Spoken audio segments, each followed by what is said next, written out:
Hey everybody, it's Matt Stark here with Windermere. Hope you're doing well. I just wanted to record a kind of a quick video here.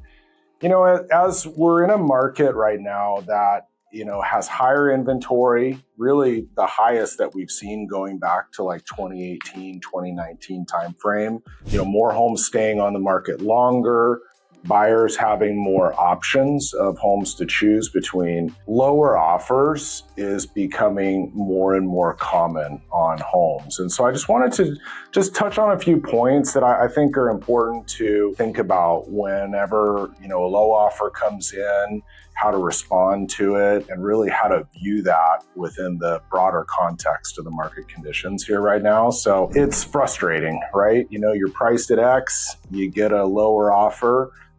Sometimes it can be a tactic here on behalf of a buyer, but other times it can be, a reflection of the market and where market value is. So first thing I'll just say, there is always value in having an offer.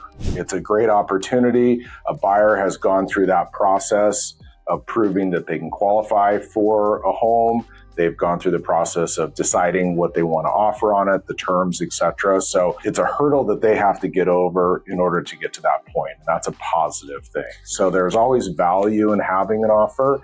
That being said, when it's low, maybe it's going to take some negotiating or a counter offer to put a deal together here. So the first thing I always want to think about though is just understanding the offer. What are the price? What's the terms?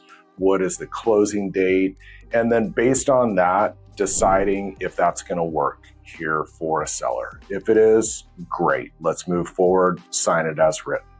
If not though, really trying to think about what does a counteroffer strategy look like? Because the counteroffer is a rejection of that offer and making an offer back to that buyer with a different price or different terms. So, there's risk in that. The buyer can leave. They can also counter back if that's not acceptable to them. So, I think throughout that process, the second thing that's important is just staying calm, staying collected, and trying to, not get too high, but not get too low either, and just making sure that we're representing a seller's best interest and making sure we're giving our best effort. So, if it gets to that point where we are doing a counteroffer, just counteroffering with confidence and coming back to that buyer and just saying, look, we appreciate the offer, but based on the market, we're going to counter back at X. And using data to really back that up and say, this home sold for X, this home sold for Y, we believe our value is here.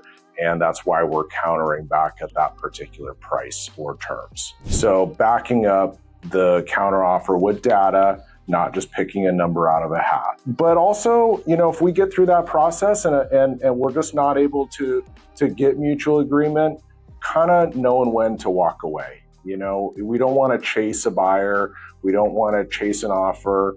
If they're realistically not going to be able to come up to what's going to be acceptable for both parties. So, just to kind of recap that, it's really, it's a common thing. It definitely does happen, but, understanding the offer, countering with confidence, and just knowing when to walk away if it's not going to be acceptable here are the main things that I would just want to share. So, hopefully you find this valuable. If there's any questions that you have, always happy to talk about your situation here, and we'll see you on the next one. Thank you.